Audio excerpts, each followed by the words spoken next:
धड़ा चादर तले बिनिका सहर सुवर्णपुर जिला बिनिका अंचल रे शीत सहित घन कुहुड़ी जनजीवन अस्तव्यस्त पारद जेते जेते तलक खसुची सेते सेते चिंता बढ़ाउछि घन कुहुड़ी सकाळ 10टा जाए रास्ताघाट देखा जाउनी रास्ता रे यातायात कष्टकर होई पड़ुछि एने स्थानीय लोकंक सहित अधिक आलोचना करुछन्ति बिनिका रिपोर्टर शांतनु पंडा।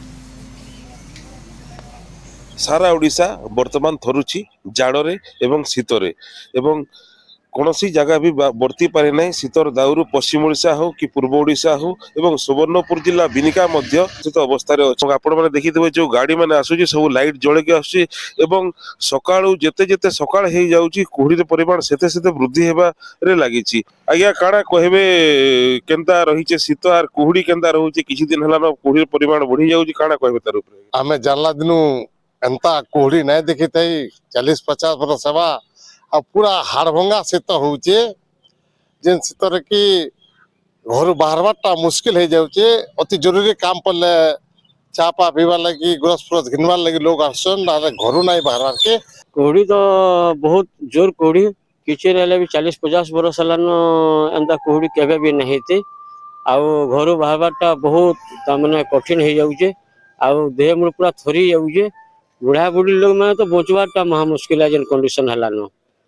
प्रबल शीत एवं घन कुहुड़ी बिनकार वर्तमान चर्चार केन्द्रबिंदु पालुची आम सहित अच्छा आउ जड़े भाई पचारे आज्ञा कौन कहे जो कुहुड़ी होची वर्तमान रास्ता घाट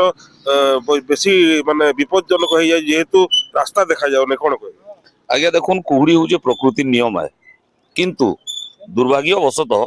एतकी कुहुड़ी हेबार द्वारा इथिरे जीवन प्रति लोकंकर विपद अच्छे सकालू छुआ मैंने स्कूल कॉलेज विभिन्न लोग निज निजर अनुष्ठान के काम करवार लगी भी जाऊन जेनटा कि जीवन प्रति भी विपद रही जाऊे इथिरे लोकल प्रशासन किछिटा सचेतनता करवार कथा जेनथिरे कि लोकंकर जीवन प्रति कौनसी विपद ना आसु। तेबे प्रबल शीत सांग घन कुहुड़ी बिनिका जीवन को करिछि अस्त व्यस्त तेबे देखिबाकू बाकी रहला एही परि प्रक्रिया आउ केते दिन तक जारी रहिछि। सुवर्णपुर जिला बिनिकारु शांतनु पंडा, कलिंग टीवी।